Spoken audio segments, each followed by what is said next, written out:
From the top of the Silver City Ballroom, it's the Dirty Laundry Show with Joey Clifton and the Meatball. So you people laugh here, some of you think I'm a little cuckoo. When are you people going to stand up for us? I do not feel safe. I take that as a threat. So let's talk about the library.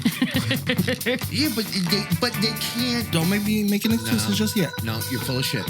You're full of shit. No, listen. He comes running out of the woods with a flamethrower, dude. Whole life out here enjoying the journey. Sometimes I cannot help myself. I just tell people that they're stupid. We like to call him Ninjalito. That's his fame. Hello, Joe. This was the largest event held on the green. My estimates were 4,000 plus. Others said there was at least close to 5,000 people. Wow, that's fantastic. You want to get into it? Let's get into it. That was close, right? Yeah, good job. Thanks. The on-air sign is on. Yeah, I had to turn on the on-air sign. Are we ready to rock? Yeah, we're ready. This is going to be a fun one. Yeah? Yeah. You promise? Yeah, I promise. Anyway, the Old Church Concert Series happening in 1 week from today, Friday, February 7th, 5 to 9:30. Nice. Okay? Yeah. 25 bands in the church and, Right. all of that stuff. Freezy Freezes. Oh, they changed their opening date to Sunday, February 9th. Excellent. So a week from this Sunday, they'll be open. I think that's it. I mean, there's a lot of things that we could talk about. There was a stabbing at one of the schools. Did you see that? A pencil stabbing? Yeah. There's a whole bunch of things, but I want to concentrate this episode on something very important, which is the new banquet hall proposal at Hunter's Golf Course, because it's not new anymore. Well, this coming Monday, 6:30, council chambers at City Hall is the big vote. Mm-hmm. Okay, and I'll be there with some signs. Will you? Yeah. What kind of signs? What Gang signs. Gang signs. Well, it's funny because ever since, for those of you that don't know, Hunter Golf Course is owned by the city of Meriden. You can't hunt over there. No. They have a restaurant on the golf course called Violi's, which the city owns the building, obviously, because it's on the golf course, but they lease the restaurant out.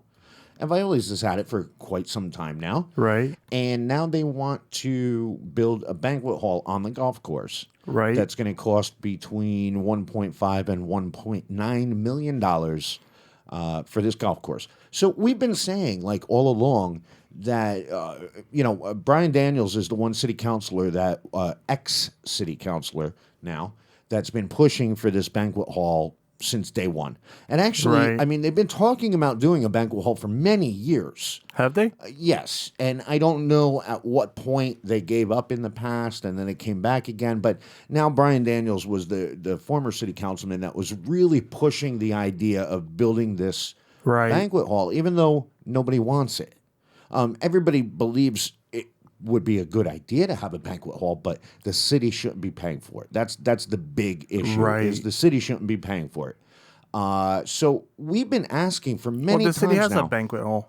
Well, yeah, they have the Augusta Curtis Cultural Center, but that's a little bit different, and I'll tell you why. Why? I believe that a city-owned cultural center shouldn't make any money. And it shouldn't be a banquet hall. It should be a cultural center. It's a cultural center, so that's dance, that's art, that's music, that's relevant dance, the relevant art, relevant music. Right, but it should be like it's for the people. If you think about the library, the library doesn't bring in any money. No, but nor should it because it's a service that your tax dollars are going towards, and it services the people. The people can go there. Use it. You could use the internet for free. Right, exactly. So if the city owns a cultural center, it should technically have cultural things. Well, it should have cultural things, and technically it should be free, or you charge enough to cover the costs. Right. Okay. Well, you're going to charge enough to cover the cost no matter what. Depends which end you're going to take it from. Oh, yeah, but Meriden isn't doing that. No. So instead of just having a cultural center where maybe you charge the businesses that go there or the groups that go there and use it, you charge them a facility fee to pay for the costs of the electric and everything else, so that way the city doesn't have that burden. But of course, what Meriden did was Meriden let the YMCA be in charge of the cultural center. It's just cultural center in the name. There's nothing cultural about it. Exactly. You can rent it out for birthdays, for weddings, whatever. Right. So Even uncultured people what's can rent happening it. is year after year, the city of Marion's paying 50 grand, 60 grand, 70 grand towards the electric bill, towards just the the maintenance. upkeep, the maintenance, and everything else. Meanwhile, the YMCA gets to use it, gets to run it, Gets the profits. charge the people whatever they want, and it's supposed to be I got it wrong last time, so I got to make sure I do it right. I believe the city gets 21%, and the YMCA gets 79, I would believe. something like that. If it adds to 100. I'm so bad with math. But This is anyway, Meriden. It might not add to 100. right. But anyway, it's not run correctly. So, anyways, the city pays all the expenses and the benefits go into private or non-profit, whatever pockets. Right, Well, regardless not taxpayer pockets. Well, regardless of whether the YMCA is making a profit or not, Right. they basically have the use of a free building that the city gave them and said, "Here, do whatever you want with it. Whatever you make, give us a percentage." Right. So, and our tax dollars are going towards that. Like I said, 70 grand a year. Meanwhile, the cultural center in Southington, they make a profit every year of over $1 million. Over $1 million. And to allude to our last podcast, Yeah. this is not rocket science. This has been done all over the place. Right. Stoddington's example now. New Britain was example in the last podcast. We don't need. I'm not even get to it. No. Well, anyway, I don't want to get off track because we've been ever since we've been going to these council meetings regarding the new banquet hall that they want to build. Nobody would listen to people. Well, Brian Daniels keeps saying that everybody he talks to wants this banquet hall, says we need this banquet hall. We're going to get more golf tournaments. We're going to get all of this, right? He says that right after the public comment. He says it every single time that all these people come up to him and say, we need it. Now, never once, we've tried to call him out on it many times on the show. Right. Never once has he said, who are these people? Who are the people that keep saying? Because everybody we've talked to in the public sector doesn't want this. It's not the little people. We heard the golf commission doesn't care to have it. Nobody We heard does. Violi's didn't care to have it, but they also said, hey, if the city's going to build it, we'll run it. Of course they would. Okay, so if nobody wants this, well, getting back a little bit, where is the market study that shows that Meriden needs this banquet hall on the golf course, There right? is no market study. Well, yeah, after months and months of constantly saying, where's this market study? Right. It turns out there never was a market study. and never will be. Right. It's basically a counselor saying, hey, everybody tells me we need this, so you need this, so vote yes, and this is how much good it's cost, and shoving it down our throats. Right. Right? So finally, we're up to the point now where the finance committee voted to push it through to the council. Right. Okay? And there were quite a few city councilors. Oh, tell that dog to shut up. Lily. We have a dog in here. There were quite a few councilors that I believe voted yes on it just to get it out of their hands and get it to the city council vote. Very typical. So I'm not gonna come down on any city councilors for voting yes in the finance committee, even though if they would have all voted no, it would be dead in the water. But anyway, now it's going to move to the city council meeting, which is this Monday, February 3rd at 6:30 in the city council chambers at City Hall. And so here you are a week beforehand, and our city manager, Kuhn, decided to come up with a market study. That's not a market study. Well, hey, I'm looking at it right now, and it is called the Market Analysis for the Hunter Golf Course Banquet Facility. That's not a market study. It's not market analysis. And we're going to break it down for you. If you're dumb like me, I'm horrible in math. So that's why I have Meatball here to do all the heavy figuring. Thanks. And like Art says, the figures never lie. The liars are the ones doing the figuring. We're going to prove it to you right here. Okay, so here's the market analysis. Don't call it that. Well, that's what it says on the page, even though it doesn't say who did the study. Did it cost any money It's to not do a the study. It's not. You know what it is? It's a really half-ass Financial breakdown. business plan. That's not what it even is. a business plan. Yeah, you're right. It's not. We don't know what the hell this is. This is like a rough draft financial breakdown. Okay, but this is what our city councilors are going to look at to make a decision whether they should spend about $2 million of our taxpayer money. No. This is what they're looking This at. was released to shut up people and be like, see, I told you it's going to be good. Okay. Well, This we're going to doesn't make show any you. sense. We're going to show you how the city council worked. How the city manager finagled these numbers in a way. Please, that this is childish. The funniest thing is if you take this and it's all outlined. We'll put it on our Facebook page too. If you add up these numbers, I mean, like I said, I'm horrible in math. I have a calculator on my phone. The numbers don't even add up. And it leaves us with a deficit. It's absolutely ridiculous. And the whole point of today's podcast is you got to write your city councilors. You could go on the City of Meriden website. You click on government, click on department, click on council, and all of their phone numbers are there. Their email addresses are on there. Tell them the Dirty Laundry CT sent you there. You got to tell them we don't want this. And then the main thing is you got to show up on Monday. You have to. If you want to. It's a waste of time. Because you know what happens is the city council looks at the maybe between 25 and 50 people that go to the city council meetings. Right. They look at them as these are the whack jobs. These are the guys that have conspiracy theories. These are the guys that are always vocal and everything else. They don't even look at you like that. And they don't even look at you. They just ignore you. They don't answer your questions. They don't even address that you're in the room, which is why you need to be in the room this Monday. Okay, so let's get back to this. I hope the council puts their cell phones away and listen to people this time. Yeah.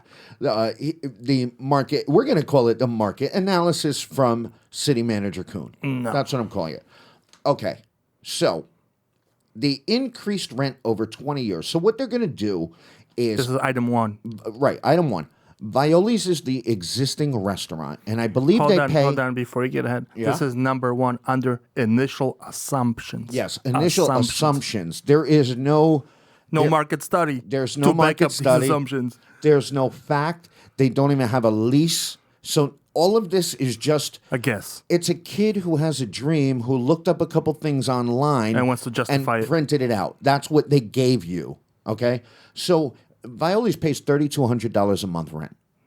For the restaurant. Sure. Okay, and obviously anything, it's their business. It's just that the city owns the building. Do you know if they pay for maintenance? I'm not sure. But either way, $3,200 a month is not small change for Meriden. Yeah. Other you go to West Hartford, $3,200 is a steal. Right. Here, it's kind of expensive, especially for the fact that they really only get 6 months out of the year. But the way this winter's going, people are still golfing, whatever. Okay, so they're paying $3,200 a month. The city is going to increase their rent. They want to an additional $1,300 a month. That would bring them to what, 45? Come on, you're supposed to do the math here, meatball. About 15 and a half thousand a year. 32 and 15. No, per month. 32 and 15. 42. 4, 5, 4, 6, 47. I'm counting on my fingers. That's $1,300 per month additional. Why you breaking it down to a month? I'm adding it to the $3,200 a month that they pay. So $3,200 plus $1,300. That's 45. That's 45. That's what I said. All right. I just didn't understand you. All right. So they're going to be paying $4,500 a month. Now, if the city came to you and said, "Hey, listen, we're going to build this for you to use. We're spending the money to pay for it. Yeah. So you got to, we got to up your rent." Mm-hmm. You're going to have exclusive rights to that, correct? Like if I'm paying rent for something, right. It's mine. It's yours. It's mine to use. Nobody can tell you any different. Right. Okay? So if they're going to charge them the additional money, okay. So that comes out to $15,600 a year. Okay? Everything is based off of a 20-year loan. Right. So at the end of 20 years, it's $312,000 that they're getting additionally in rent. Okay? Now, we go to number 2. Increased golf revenue over the course of 20 years.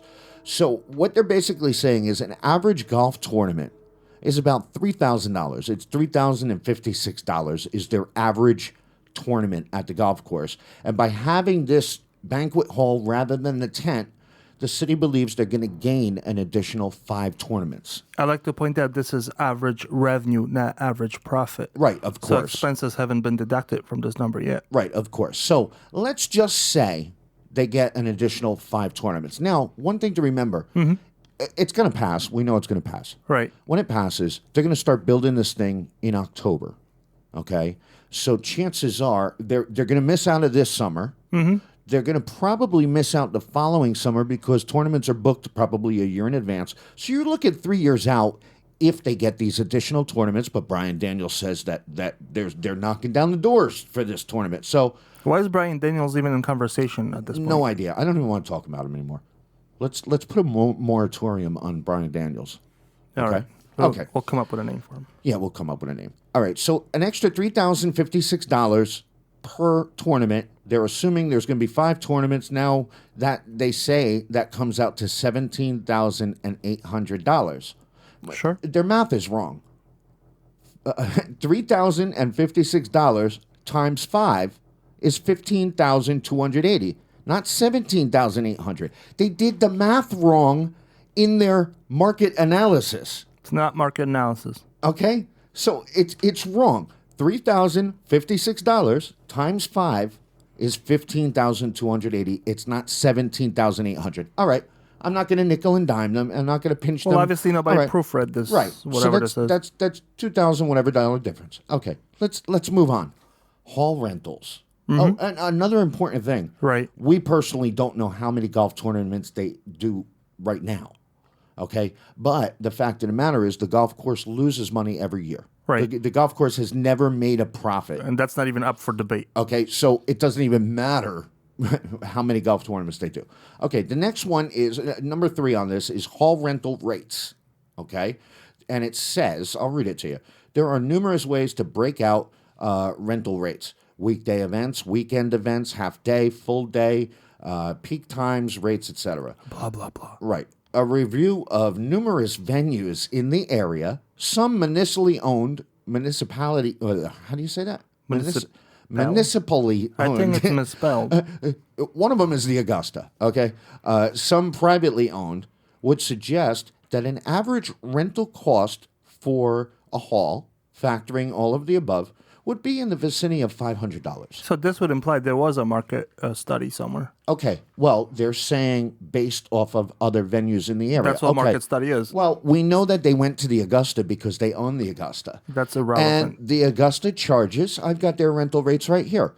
They've got it broken down at the Augusta between the main level, the rotunda, and the entire building. So let's just take the main level. Friday, Saturday, and Sunday, and holidays, they charge $740 for 4 hours. Monday through Thursday, they charge $475. So chances of you having a wedding on a Tuesday or Wednesday or a birthday party, people want Friday, Saturdays. Right. That's it. So $740. So the market analysis is already coming in lower than the failing business of the Augusta, which their market plan never worked. That's a valid point. You need to highlight it. No, here, check this out. The rates haven't been established yet. Here's part of the reason why the Augusta is failing.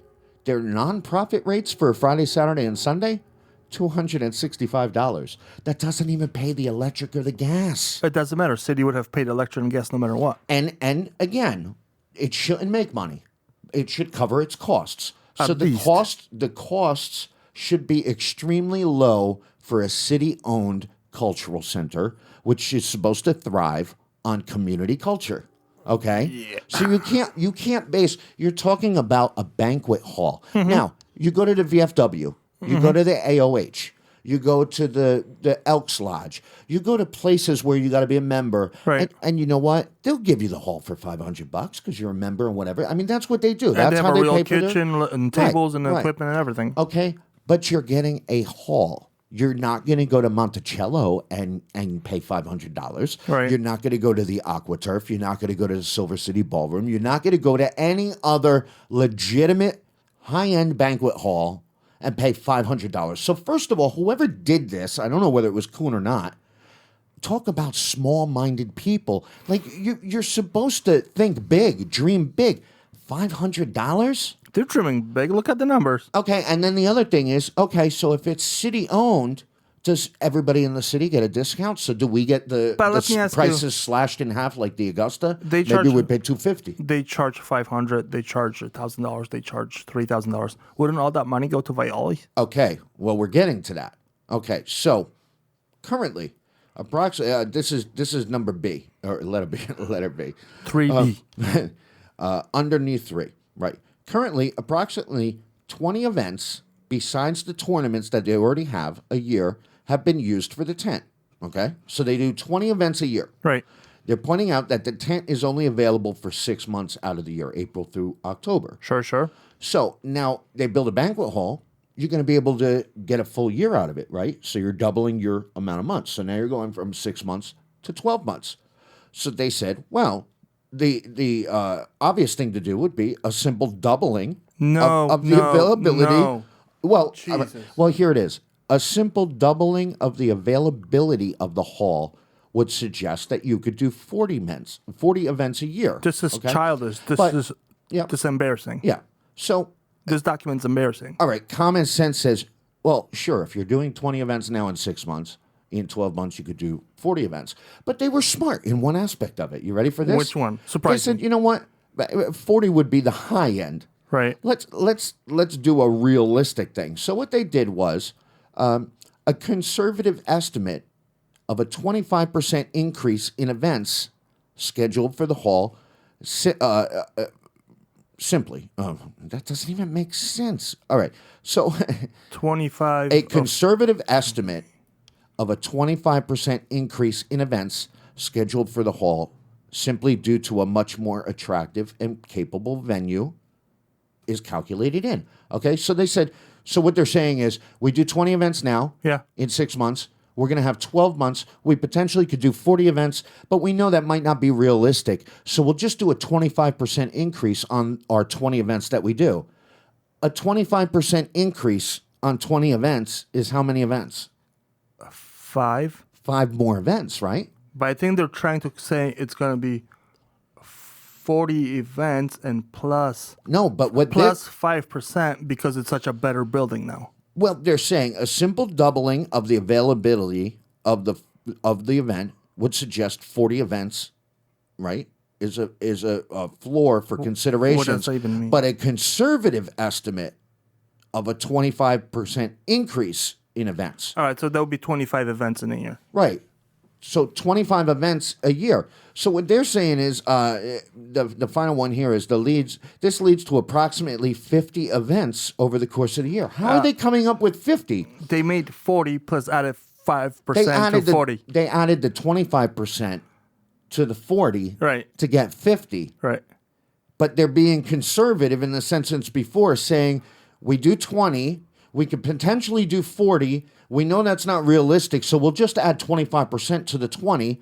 That would be 25 events. That would be an extra 5 events a year. Whatever. But the last line says this leads to approximately 50 events over the course of the year. Whoever made this has no financial knowledge or idea. So here they're adding this in. 50 events, which is not realistic, at $500 an event, which again is not realistic, is $25,000. And even if they pull in that 25, that's pocket change compared to all the expenses. Right.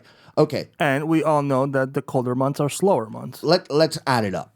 So you've got $312,000 in added rent from Violi's. Right. Right?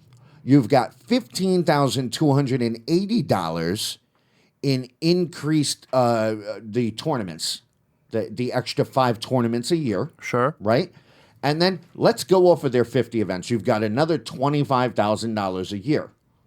Right? Right, but who's getting paid for those events? We're going to get into that. All right. Okay, but this is what they want the public to know.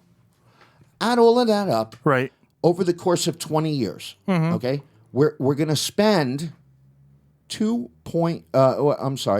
where is it?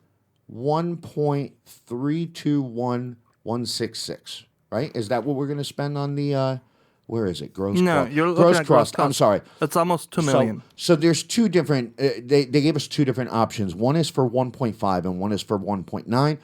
We're looking at the $1.5 million option 1 because it's the cheapest. Okay? After you add in interest on the bonding and the principal cost of 1.5, it comes out to 1.94. So $2 million. Right. At the end of 20 years, how much revenue will it bring in based off of their assessment here, their market study at the end of 20 years? It's not a market study. 1.168. 1.168. They're short $629,000. At the end of 20 years, you still need another over $500,000 just to pay the cost. Now, we're not even adding in the upkeep on the HVAC units. Yeah. We already learned that the siding that they're going to put on the outside in 15 years, it's guaranteed for. Right. Okay. 15 So years. after 15 years, you got to be a paint major it improvement. or do something. This isn't taking into any cost. So based off of their ridiculous market analysis, okay, that doesn't say who actually did the research on this. Come on. Okay, it still doesn't work out. Yeah, it still doesn't work out. So number one, if you look at the Augusta, that ain't working out. Right. Number two, they want to sell this to you, and it doesn't even work out on their finagled paperwork. Right. It doesn't even work out. But you know what? Your councilors will vote for it. They will vote for it. You know why? Because it'll probably be called, let me think. It'll probably be called the Brian Daniels Memorial Golf Course Banquet Hall run by Violas. Is that too long? No, that's great. Okay, so it will sound great when it collapses. Let's get to the big elephant in the room. Who's that? Violis. Mm-hmm. Okay, so it said in the Record Journal, Mm-hmm. Violis will have exclusive rights to the banquet facility. Cha-ching. Okay, so any food, any event, anything that goes on Alcohol in this too, banquet hall. Because they're the license holder. Well, because they're leasing it. Right. They're paying rent for it. So where is the revenue besides the extra $1,300 a month that the city's going to charge Violis, that they want to charge them? Besides the $1,300 a month, which comes out to $312,000 over the course of 20 years, besides the rent, any other revenue that's in this piece of trash that they gave us is not valid. That goes to Violis. Right. Well, they're the tenant. They're leasing it. They're paying rent for it. Right. So They're running obviously- it. Right. Okay? Not to mention, if the city ran it, you know what you're going to get. You're going to get every nonprofit. You're going to get every counselor and politician that want it for free. You're going to get the Chamber of Commerce right in there to do all of their events, even though they told us that it's too small. But that's besides the point. If this happens, the books should be public and everyone should be able to see them. Oh, but if Violis is running it, why would they be public? Because it's still city-owned property. It's garbage, people. It doesn't make any sense. So if the city is going to make a profit off of the rentals and off of the tournaments, why would Violis agree to lease something that somebody else can use for free? Right. It makes no sense. Right. I want to see the numbers from Augusta, too. But besides that, the fact is that they don't have a lease with Violis. They have an extension on the lease right now, which Till this gets built or whatever. which will be up in October, I believe, right when they decide to build this thing. So they don't know whether Violis is going to rent it or not. They don't know whether, obviously, their rent, they're asking for $1,300 a month. Violis is going to try and get that down as low as Who's they can. going to provide the equipment for all this stuff? Furnishings. I don't know, because I believe Joe Carabetta, the only thing he cared about was the audio system that was going to be put Well, in. even with the audio system, who's paying taxes on this audio system? Well, it doesn't even matter. I mean, It does. I mean, the building committee, the banquet hall building committee, right? Sure. They decided to add 2 more positions, which was Joe Carabetta and Brian Daniel. Oh, I said his name. All right. Twice well, already. They added them on because they're not counselors anymore. And they're so invested in this How are they project invested? for whatever this reason. thing hasn't moved in No years. idea. No idea. That's the big question. They're invested, but they're not invested for the proper reasons. Dirty laundry. That's the big question. Why are they so invested in this? Right. And why? And they're the most vocal ones. Well, Daniels is. Yeah. So, I don't know. Those are the numbers. This is all that we have. We have no other answers to any questions pertaining to the banquet hall. Do you realize this, people? We don't know who's going to run it. We don't know how much they're going to charge in rent. We don't know if they're going to, I mean, according to the Record Journal, you can't bring in your own food and you can't bring in your own vendors because Violis runs it. That's what the Record Journal said. Right. But they don't even have a lease with Violis yet. So none of this is definite, which leads us to what was the word that you said? I don't know. Assumptions, initial assumptions. You know what the read the note on the bottom on the second page, just for people. Oh yes. So at the we didn't even go into the if you think the numbers were off on the first option, the second option, I think we're short like $900,000. We're almost short $1 million. Right.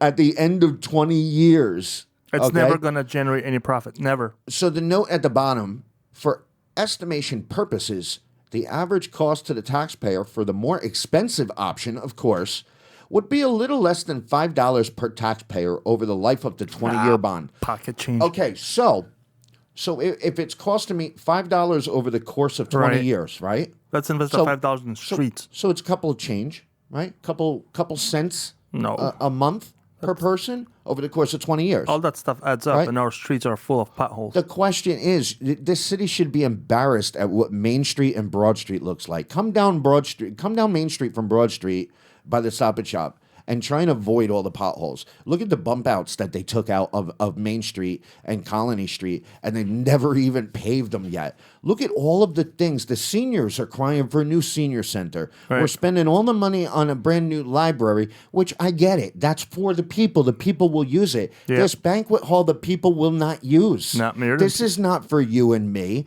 This is for Brian Daniels and any other counselor that wants to use it for free. Right. That's what it is. That's obvious. Okay? So your job, everybody, Or all those friends Is- that you is- brag about. right, email all of your city councilors. We got a bunch of new ones on there. I know Right. Michael Carabetta already voted no, and he ain't going to go Excellent. for it. Tomasetti, who knows?